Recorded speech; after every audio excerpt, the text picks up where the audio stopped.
बिस्मिल्लाहिर्रहमानिर्रहीम, अस्सलाम वालेकुम। Welcome back to my YouTube channel Irsams biology.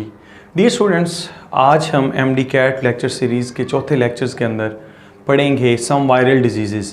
और ये लेक्चर पढ़ाने से पहले मैं आप लोगों के साथ कुछ बातें शेयर करना चाहता हूँ। जो आपके कमेंट्स आते हैं मुझे, मैं उनको पढ़ता हूँ और पढ़ने के बाद आपको रिस्पॉन्ड करता हूँ। अब सबसे पहले तो आपने ये बोला हुआ है कि सर आप जितना जल्दी इसको हो सकता है कि वाइंड अप कर दें। सो स्टूडेंट्स, मसला ये है कि मेरे साथ और भी मेरी क्लासेस हैं, फ़िज़िकल क्लासेस हैं, लाइक एकेडमी में भी पढ़ाना होता है। सो टाइम बहुत कम होता है और उस टाइम में से मैंने टाइम निकाल के यानी कि आप लोगों के लिए एक सीरीज़ बना रहा हूँ और इंशाल्लाह सिलेबस जो है मैं वो वाइंड अप कर दूँगा टेस्ट से पहले। लाइक जो मेरा ज़हन है उसमें तकरीबन हम जो अगस्त की होगी 30 अगस्त, सितंबर के फर्स्ट वीक के अंदर मैंने ये सारा के सारा सिलेबस इंशाल्लाह कवर कर देना है। फिर जो है आप सब जो स्टूडेंट्स हैं, बहुत सारे स्टूडेंट्स ने कहा है कि सर इसकी डिटेल इतनी नहीं है, आप इसको काइंडली थोड़ा सा डिटेल्ड करें। सो मैंने आप लोगों को पहले भी बताया था कि जो करिकुलम हमें दिया गया है हमने उसको फॉलो करना है।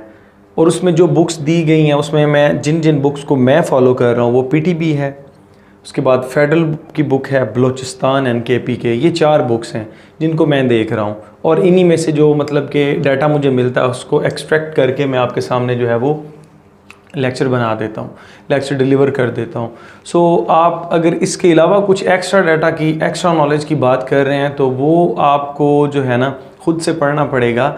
यहाँ पर सिर्फ मैं आपको वो चीज़ें बताऊँगा जो कि पेपर पॉइंट ऑफ व्यू से इम्पॉर्टेंट है, और साथ ही साथ कुछ ट्रिक्स बताऊंगा कि आपने एमसीक्यूज़ को अटैम्प्ट कैसे करना है। फॉर एग्जांपल, अब ये हमारे पास वायरल डिजीज़ हैं। अब वायरल डिजीज़ अगर आपने डिटेल पढ़नी है बहुत ज़्यादा, मतलब आप उसको डीप लेके जाना चाहते हैं, तो आप जो मेरे लेक्चर्स हैं वो सारे के सारे पढ़ सकते हैं। हर एक डिजीज़ के ऊपर एक अलग अलग लेक्चर मौजूद है। लेकिन एमडी कैट का चूँकि लेक्चर टाइम कम है, सिलेबस ज़्यादा है, हमने क्या करना होता है, कुछ कीवर्ड्स को पकड़ना होता है। अब जब आपके पास कीवर्ड्स आ जाते हैं तो आपको लेक्चर जो है उसकी भी समझ आ जाती है, और जो एमसीक्यूज़ है उसको कैसे अटैम्प्ट करना है वो भी पता चल जाता है। क्योंकि एमसीक्यूज़ में उसने कोई पूरा आपसे डिटेल नहीं मांगी हुई होती। एमसीक्यूज़ में चंद एक कीवर्ड्स होते हैं जिनको पिक करके बेसिकली आपने उसका आंसर करना होता है। सो हम स्टार्ट करते हैं वायरल डिजीज़। सबसे पहले तो हम वायरल डिजीज़ में देखेंगे कि कुछ वायरल डिजीज़ जो होती हैं वो डीएनए वायरसेस की वजह से होती हैं, और कुछ वायरल डिजीज़ हैं वो आरएनए वायरसेस की वजह से होती हैं। अब जो डीएनए वायरसेस हमारे सिलेबस के अंदर मौजूद हैं इन्हीं 4 बुक्स के अंदर, वो हमारे पास है double stranded DNA. Double stranded DNA में भी फर्दर आपके पास इन्वेलप्ड वायरसेस जो हैं उनसे रिलेटेड जितनी भी डिजीज़ हैं वो हमारे सिलेबस के अंदर वो शामिल की गई हैं। वहाँ पर सिंगल स्ट्रैंडेड और नेकेड जो है वो उसके बारे में, या सिंगल स्ट्रैंडेड जो है वो इन्वेलप्ड उसके बारे में नहीं दी गई। सो हम स्टार्ट करते हैं कि डबल स्ट्रैंडेड इन्वेलप्ड वायरसेस की वजह से कौन कौन सी डिजीज़ हो सकती हैं। अब ये एक एमसीक्यूज़ की स्टेटमेंट बनती जा रही है, वो मैं आपको बता दूंगा। हेपेटाइटिस हो सकती है, हर्पीज़ हो सकती है, एनपॉक्स डिजीज़ हो सकती हैं। अब वो आपसे क्वेश्चन पूछ सकता है कि which one of the following is disease is due to DNA double stranded DNA enveloped viruses. तो वो आपके पास ऑप्शन दे सकते हैं हेपेटाइटिस बी, देन आपके पास AIDS, hepatitis E and hepatitis C. तो आपको ऑटोमेटिकली पता चल जाना चाहिए कि सर ने में जिस तरह से पढ़ाया था उसमें उसके मुताबिक तो कौन सा हेपेटाइटिस बी आपके पास आता है। तो इस तरह से हमने ये कीवर्ड्स हैं जो आपको लीड करेंगे टू वर्ड राइट आंसर इंशाल्लाह। तो डबल स्ट्रैंडेड डीएनए जो इन्वेलप्ड वायरसेस हैं उनकी वजह से होने वाली डिजीज़ 3 है, hepatitis B, herpes virus and pox virus. अब हमने देखना है कि हेपेटाइटिस बी के बारे में वो हमसे कैसे क्वेश्चन कर सकता है। वो आपसे क्वेश्चन कर सकता है कि इसका कॉजेटिव एजेंट कौन सा है। तो इसका कॉजेटिव एजेंट जो है आपके पास that is hepatitis B virus, और इसके सिम्टम्स कौन से हो सकते हैं। डियर स्टूडेंट्स, इसके सिम्टम्स जो हैं, जो इसमें मेन और कॉमन सिम्टम्स है वो क्या है, दैट इज़ जॉन्डिस। जॉन्डिस होता है। अगर जॉन्डिस होगा तो वो आपके पास किधर आएगा, हेपेटाइटिस बी की तरफ आएगा। लेकिन उसके साथ साथ वो क्या आपको ऑप्शन दे सकता है, लॉस ऑफ एपिटाइट दे सकता है, डायरिया दे सकता है, नोजिया दे सकता है, वॉमिटिंग दे सकता है, क्योंकि ये सारे इसके क्या हैं, रेलिवेंट हैं। हेपेटाइटिस बी के रेलिवेंट जो हैं वो आपके पास इसके सिम्टम्स आते हैं। तो मेन इसका कौन सा है, दैट इज़ द जॉन्डिस। सो अगर वो कहे कि डीएनए डबल स्ट्रैंडेड है और इन्वेलप्ड है और उसका जो सिम्टम है उसमें जॉन्डिस है, तो फिर आपके पास फिर ऑप्शन कौन सा होना चाहिए, that is the hepatitis B. इस तरह करके आपने इसको याद करना है। फिर उसके बाद ये स्टूडेंट्स, अगर हम इसकी जो ट्रांसमिशन है उसके बारे में बात करें, अब इसकी ट्रांसमिशन किस तरह से हो सकती है, एक बंदे से दूसरे बंदे तक ये कैसे पहुंचता है, इसको हम सीरम हेपेटाइटिस भी बोलते हैं, क्योंकि सीरम जो है ब्लड सीरम या फिर जो बॉडी फ्लूइड्स हैं, जैसा कि डायरेक्ट ब्लड की इन्फ्यूजन से, जैसा कि स्लाइवा की वजह से, या फिर आप जो मदर होती हैं अगर वो अपने बच्चे को फीड करती है तो उसके थ्रू ये क्या करता है, एक बंदे से दूसरे बंदे में ट्रांसफ़र हो सकता है। So this is the mode of transmission. तो ये सारे पर्सपेक्टिव हैं, ये सारे वो लाइंस हैं, ये सारे वो कीवर्ड्स हैं जो आपको किधर लेकर जाएंगे, हेपेटाइटिस बी की तरफ लेकर जाएंगे। सिमिलरली आपके पास नेक्स्ट है हर्पीज़ वायरसेस। हर्पीज़ वायरसेस जो हैं या हर्पीज़ जो है ये किस वजह से होती है, यहाँ पर आपको दो वायरसेस देखने को मिलते हैं। एक है हर्पीज़ सिम्प्लेक्स वायरस 1 और दूसरा है हर्पीज़ सिम्प्लेक्स वायरस 2। अब इनकी वजह से जो डिजीज़ काज होती हैं वो कौन कौन सी हैं, तो हर्पीज़ ही, ये हर्प्स इसको बोलते हैं। अगर तो ओरल हर्पीज़ है, ओरल हर्प्स है, तो डियर स्टूडेंट्स क्या होगा, उसका जो कॉजेटिव एजेंट होगा that is herpes simplex virus 1 होगा, और इसके रिज़ल्ट में जो बेसिक इसके हैं जो सिम्टम्स हैं उसमें ये वर्ड लाजमी वो लिखेगा, दैट इज़ वेस्कुलर लेयन। इसके अंदर छाले बनते हैं, उसके अलावा टेम्परेचर भी हो सकता है, बॉडी के ऊपर रैशेस भी बन सकते हैं। सो ये सारी, इसमें आपके पास जो मेन है वो कौन सा, that is the vascular Leyen. यहाँ पर छाले बनते हैं और उनके अंदर खून की जो है वो नालियाँ, अगर आप उनको ऊपर से जो है वो किसी चीज़ की मदद से उनको ऊपर से स्क्रैच करते हैं तो उसमें से ब्लड निकलना शुरू हो जाएगा, और फिर ये पूरे के पूरे इकट्ठे एक ही जगह पर जो है ना वो झुंड की शक्ल में, आप कह सकते हैं एग्रीगेट की शक्ल में जो है ना वो बनते हैं। और ये बनते कहाँ पर है, ये जो आपके पास हैं vascular layer on the lips, जो कि ओरल है तो इनर लाइनिंग ऑफ माउथ वहाँ पर बन सकते हैं। और उसके अलावा इनका जो मोड ऑफ ट्रांसमिशन है वो कैसे है कि यहाँ पर बेसिकली ओरल कॉन्टैक्ट जो है, person to person oral contact अगर, तो फिर भी ये हो सकता है। उसके साथ साथ स्लाइवा, एक बंदे का स्लाइवा है वो दूसरे तक पहुँच गया है, वहाँ से भी हो सकता है। और वो कैसे हो सकता है, फॉर एग्जाम्पल एक बंदे ने कफ जो है वो खांसी की है, स्नीजिंग की है, या फिर वो ज़्यादा बोल रहा है तो हमारे मुंह से छोटे छोटे ड्रॉपलेट्स निकल रहे होते हैं, तो एक पर्सन से दूसरे पर्सन जो है उसके अंदर ये इस तरह से ट्रांसमिट हो सकता है। तो ये भी MCQs ही हैं सारे के सारे आपके पास। उसके बाद जेनिटल हर्ब्स आती है आपके पास। यहाँ पर बेसिकली क्या होगा, या तो पिनाइल रीजन होगा, पेनिस होगा, या फिर वेजाइना होगी। और इसके लिए जो वायरस है that is herpes simplex virus 2 है। इसमें भी वेस्कुलर लेयन प्लस अल्सर्स बनते हैं, प्लस वेजाइनल सोरनेस, वेजाइनल थ्रशेस बनते हैं, वहाँ पर भी वो लेयन छोटे छोटे बन जाते हैं। और ये भी कैसे है, ये आपके पास सेक्सुअली ट्रांसमिटेड डिजीज़ है कि एक बंदे से दूसरे बंदे में वाया सेक्स जो है, सेक्सुअल कॉन्टैक्ट की मदद से ये जा सकती है। और उसके साथ साथ अगर ये बेबी जो है, अगर मदर जो है वो इन्फेक्टेड है हर्पीज़ सिम्प्लेक्स वायरस 2 से, तो बेबी के अंदर जो है उसके सेंट्रल नर्वस सिस्टम और आई के जो इन्फेक्शंस हैं उनको ये क्या करता है, बूस्ट अप करता है। और आई डिजीज़ और प्लस सेंट्रल नर्वस सिस्टम में भी स्पेशली जो स्पाइनल कॉर्ड या ब्रेन है उसकी डिजीज़ जो है वो सामने आती हैं। सो ये आपके पास क्या हैं, that these are the mode of transmission के मदर से बेबी के अंदर जा रहा है। ठीक हो गया। तो ये सारे के सारी स्टेटमेंट किससे रिलेटेड है, हर्पीज़ वायरस से। उसके बाद हमारे पास आते हैं पॉक्स डिजीज़। पॉक्स में आपको पता है स्मॉल पॉक्स आते हैं, काउ पॉक्स आते हैं, चिकन पॉक्स आते हैं। और उसका कॉजेटिव एजेंट कौन सा, that is the pox virus.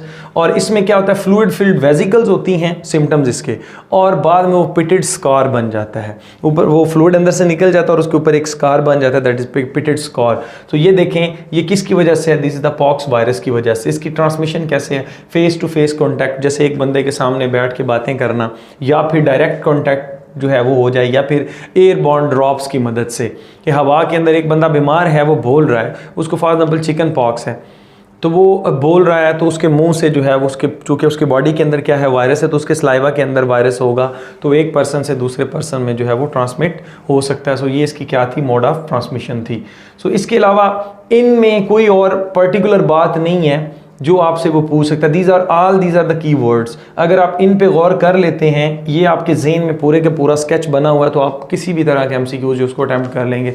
क्योंकि ये सारी की बनाने के बाद मैंने जो प्रीवियस पेपर थे उनमें देखा है तो जो मुझे MCQs मिले हैं डियर स्टूडेंट्स, उन सब में यही कीवर्ड्स लिखे हुए थे। लाइक ब्लड सीरम, यानी कि जो सीरम हेपेटाइटिस है उसके बारे में पूछा गया था, that is was the HBV। इस तरह से जो पूछा गया था कि अगर बेबी मदर से जो वायरल डिजीज़ है बेबी के अंदर ट्रांसफ़र हो, लेकिन बेबी का सेंट्रल नर्वस सिस्टम और आई को इन्फेक्ट करे, वो कौन सी है, that is the genital herbs है। इसी तरह से इसके बारे में पूछा गया था, पॉक्स वायरसेस के बारे में, इसमें पिटेड स्कार की जो ऑप्शन थी वो दी गई थी। सो इसका मतलब ये हुआ कि ये वो तमाम कीवर्ड हैं जो इस पूरे के पूरे टॉपिक को क्या कर रहे हैं, कवर कर रहे हैं। तो ये सारे आप लिख लें, आपको ये हेल्पफुल होंगे।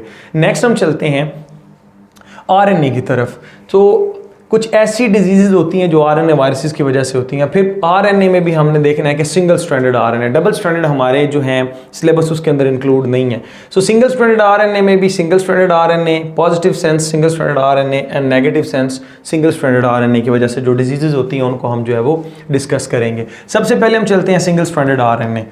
उसमें हमारे पास जो है वो इन्वेलप्ड वायरसेस की वजह से कौन कौन सी होती हैं, दैट इज़ एड्स।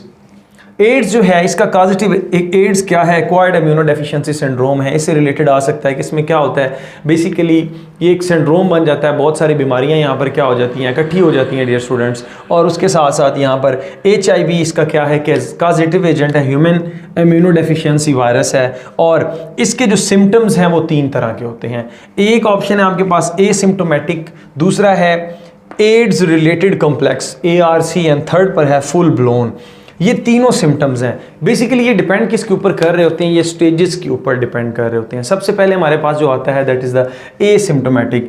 एसिम्टोमेटिक में क्या होता है कि आफ्टर 9 मंथ जो है वो सिम्टम्स डिसअपीयर हो जाते हैं। उससे पहले क्या होता है कि वेट लॉस हो सकता है, कफ रह सकती है, नमोनिया रह सकता है, जो लिम्फ नोड हैं वो स्वलन हो जाते हैं, वहाँ पर जो है वो सोजिश हो जाती है। स्पेशली जो आपके पास नेक रीजन है, ग्रोइन रीजन एंड आर्म पिट्स के नीचे जो है वो ये तमाम, उसके साथ साथ जो है वो डायरिया हो सकता है, फीवर रहता है बंदे को। लेकिन आफ्टर 9 मंथ, ये तकरीबन 9 मंथ का जो पीरियड है उसके बाद ये सारे के सारे डिसअपीयर हो जाते हैं। और इसको हम क्या बोलते हैं, कैरियर बोलते हैं। बेसिकली ये HIV को कैरी कर रहा होता है, दिस मैन इज कैरियर, तो that's why we call that asymptomatic symptoms हमारे पास आते हैं। उसके बाद एड्स रिलेटेड कॉम्प्लेक्स।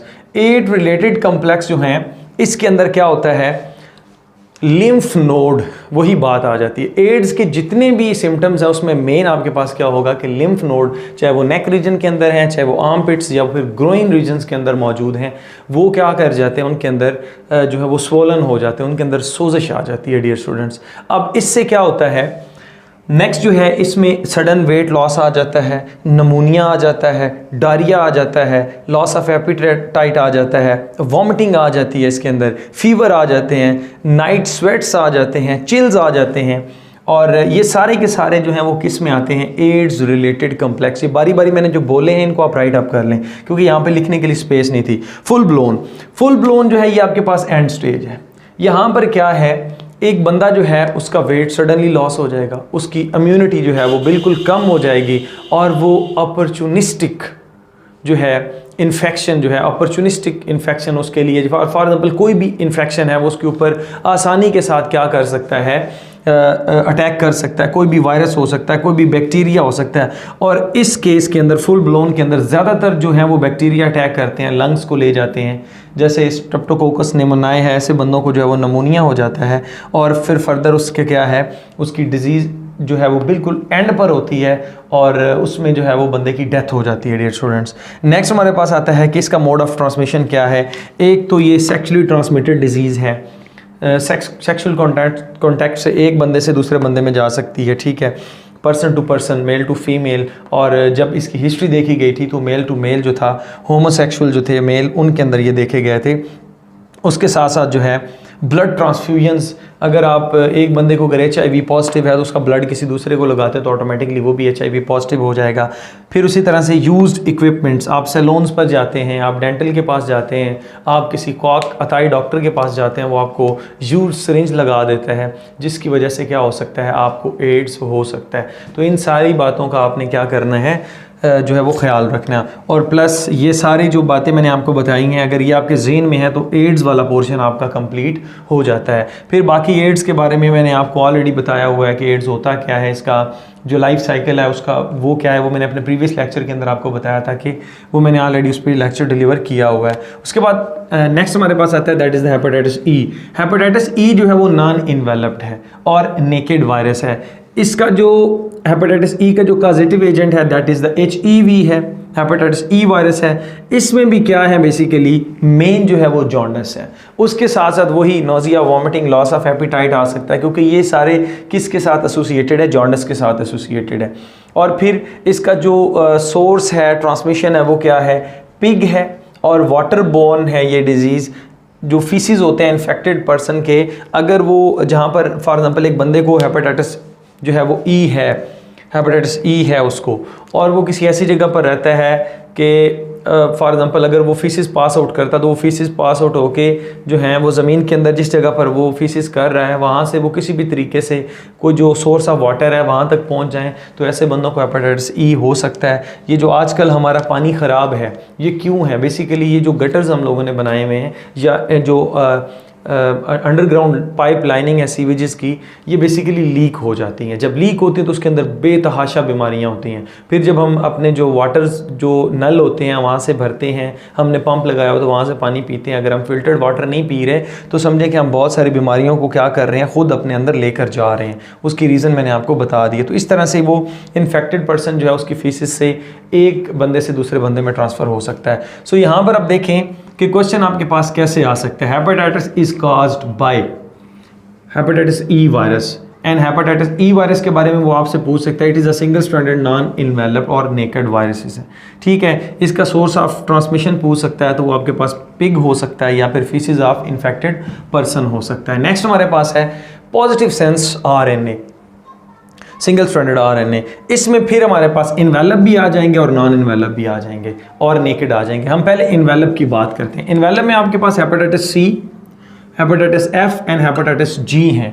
इसी तरह से इनके जो रिस्पेक्टिव वायरसेस हैं वो HCV, hepatitis C virus, HF, hepatitis F virus and hepatitis G virus. तो जितने भी हेपेटाइटिस है ना डियर स्टूडेंट्स, इनके लिए कॉमन है कि ये लिवर डिजीज़ होती हैं। ये जॉन्डिस भी बेसिकली क्या है, लिवर डिजीज़ ही है। तो इसमें भी जो जॉन्डिस है वो आ सकता है इनिशियल स्टेजेस में, लेकिन आफ्टर दैट सिरोसिस हो जाता है in the case of hepatitis C। Cirrhosis से मुराद क्या है कि लिवर जो है वो फैटी लिवर में कन्वर्ट हो जाता है, जो कि इरिवर्सिबल प्रोसेस है, जिसके बाद फिर वो लीड करता है कि बॉडी के अंदर जो है ना, जो आपका ये एब्डोमिनल रीजन होता है वहाँ पर वाटर एक्यूमुलेट होना शुरू हो जाता है, जिसको एडिमा बोलते हैं। और फिर उसकी वजह से क्या होता है कि बंदे की फर्दर जो है वो लिवर कैंसर में कन्वर्ट होता है और फिर डेथ ही होनी होती है अगर ये अपनी एक्सट्रीम कंडीशन पर पहुँच जाए। इसमें जो है डियर स्टूडेंट्स वही आ जाता है, लॉस ऑफ एपिटाइट आ जाती है, नोजिया, वॉमिटिंग, डायरिया, ये सारी चीज़ें इसके अंदर आती हैं। फिर उसके साथ वीकनेस आती है, फटीग आ जाती है, hepatitis C, F and G के बारे में। उसके बाद ये ट्रांसमिट कैसे होते हैं, ये सेक्सुअली ट्रांसमिट होते हैं पर्सन टू पर्सन। उसके बाद ब्लड ट्रांसफ्यूजन के थ्रू ये हो सकते हैं और कंटेमिनेटेड फूड के थ्रू डियर स्टूडेंट्स ये एक बंदे से दूसरे बंदे में ट्रांसफ़र हो सकते हैं। नेक्स्ट हमारे पास आता है that is hepatitis A virus. Hepatitis A virus basically non enveloped viruses की वजह से। अब हेपेटाइटिस A भी क्या है, लिवर एसोसिएटेड है, वो ऑलरेडी हमने, और इसका जो कॉजेटिव एजेंट है that is hepatitis A virus. Next है पोलियो। पोलियो के लिए जो कॉजेटिव एजेंट है that is the polio virus, और इसका जो सिम्टम्स हैं उसमें क्या आता है कि पैरालिसिस हो जाता है, मोटर पावर बंदे की ख़त्म हो जाती है, और इन्फ्लेमेटेड जो आपके पास है सेंट्रल नर्वस सिस्टम में स्पाइनल कॉर्ड जो है स्पेशली वो इन्फ्लेमेटेड हो जाती है, इन्फ्लेमेशन उसके अंदर आ जाती है। और इसी तरह से डियर स्टूडेंट्स बैक पेन जो है वो बंदे को रहती है। और ये भी क्या होता है कि पर्सन टू पर्सन कॉन्टैक्ट के थ्रू ये जा सकता है। अब एक पर्सन दूसरे पर्सन के साथ जो है वो कॉन्टैक्ट कैसे बैठ के सामने बातें कर रहे हैं, एक बंदे को अगर पोलियो का वायरस है तो उससे फिर बचाव के लिए क्या करना पड़ता है, थोड़ा सा डिस्टेंस जो है वो क्रिएट करके रखना पड़ता है, क्योंकि ये कफ के थ्रू, स्नीजिंग के थ्रू, तो वाटर ड्रॉप्स के थ्रू जो है ना माउथ से निकलते हैं, उनके थ्रू एक बंदे से दूसरे बंदे में जा सकता है। नेक्स्ट हमारे पास है negative sense strand, single strand RNA की वजह से कौन कौन से होते हैं। इसमें हमारे पास जो डिजीज़ हैं वो हैं मीजल्स एंड मम्स। मीजल्स और मम्स का एक ही कॉजेटिव एजेंट है दैट इज पैरामिक्सो वायरसेस आते हैं इसके अंदर। और जो मीजल्स है इसके सिम्टम्स क्या हैं, बेसिकली आपके पास जो 104 डिग्री 104 फ़ारेनहाइट जो है बॉडी का टेम्परेचर, इससे अबव रहता है, बुखार रहता है, प्लस डियर स्टूडेंट्स बॉडी के ऊपर छोटे छोटे लेयंस बनते हैं, छाले बनते हैं, उनके अंदर फ्लूइड होता है, और साथ ही साथ रनी नोज़ है, कफ है, और red spot on the body बन जाते हैं। तो ये आपके पास इसके सिम्टम्स हैं मीज़ल्स के, ठीक है। इसी तरह से हम मम्स के जो हैं वो सिम्टम्स देख लेते हैं। मम्स के जो सिम्टम्स हैं ये स्लाइवरी ग्लैंड को, स्पेशली जो ये ईयर रीजन्स के नज़दीक होते हैं, इनको ये इफ़ेक्ट करते हैं और उनके अंदर सोजिश आ जाती है, वो सोलन हो जाते हैं, और फिर ये साइज़ जो है ये बढ़ जाता है और स्वेलिंग इन नेक हो जाती है। अब इसके जो मोड ऑफ ट्रांसमिशन है उसमें हमारे पास क्या आता है, डायरेक्ट कॉन्टैक्ट आ जाता है। क्या आपने डायरेक्ट छाले को हाथ लगा दिया है, या इस बंदे के जो है वो स्लाइवा आपने उसको टच कर लिया और फिर वो किसी तरीके आपकी बॉडी के अंदर चला गया है, और फिर इनहेलेशन ऑफ ड्रॉपलेट्स आ जाता है कि वो जब बंदे बात करते हैं तो उनके मुंह से जो छोटे छोटे ड्रॉप्स होते हैं, या वो स्नीज़ करते हैं तो फिर भी छोटे छोटे म्यूकस के ड्रॉप्स निकलते हैं। वो सारे के सारे क्या कर रहे हैं, मीज़ल एंड मम्स का जो डिस्पर्सल है उसको ज़्यादा कर रहे हैं। उसके बाद हमारे पास आता है इन्फ्लुएंज़ा। इन्फ्लुएंज़ा जो है इसका जो कॉजेटिव एजेंट है that is the influenza virus, और इसमें सारी वही बात आ जाती है कि इसमें टेम्परेचर हो सकता है, स्नीजिंग हो सकती है, कफ हो सकती है, रनी नोज़ हो सकता है, इचिंग इन आइज़ हो सकती है, ठीक है। ये सारे के सारे कॉमन किसके हैं, इन्फ्लुएंज़ा के हैं, और इसका मोड ऑफ ट्रांसमिशन वही है कि ये पर्सन टू पर्सन जो है वो जा सकता है by the mean of sneezing, coughing and droplets, water drops, जो माउथ ड्रॉपलेट्स। उसके बाद आता है हमारे पास हेपेटाइटिस डी वायरस। अब हेपेटाइटिस डी वायरस किधर है, negative sense strand, single stranded RNA में आता है। हेपेटाइटिस डी वायरस के भी जो हेपेटाइटिस बी काज करता है, हेपेटाइटिस डी वायरस, इसका भी जो सिम्टम्स है उसमें जॉन्डिस आ जाता है, लिवर डिजीज़ आ जाती हैं, इनकी तकरीबन एक जैसी हैं, कॉमन हैं, वो आप याद कर लें। और डियर स्टूडेंट्स ये बेसिकली को इन्फेक्ट करता है। को इन्फेक्ट से मुराद क्या है, एक बंदे को हेपेटाइटिस बी है तो उसको ऑटोमेटिकली हेपेटाइटिस डी हो जाएगा। क्यों, ये हेपेटाइटिस डी जो है वायरस, ये हेपेटाइटिस बी वायरस के इन्वेलप के अंदर रहता है। सो ये एक इम्पॉर्टेंट टर्म थी जो आई थिंक फेडरल की बुक में भी लिखी हुई है और बलूचिस्तान की बुक में भी लिखी हुई है। सो ये सारी की सारी वो टर्मिनोलॉजीज़ हैं, वो की वर्ड्स हैं, वो मेन पॉइंट्स हैं जो आपको अगर याद हो जाए तो आपको पूरे का पूरा वो सारा जो एक पेजेस भरे पड़े हैं वो लिखने की ज़रूरत नहीं है। ये मैंने उनके अंदर से चीज़ों को एक्सट्रैक्ट कर लिया और आपके सामने पेश कर दी है। अगर अब भी आप लोग राज़ी नहीं हैं तो फिर इससे बेस्ट मैं नहीं दे सकता। Dear students, stay connected, thank you and अल्लाह हाफिज़।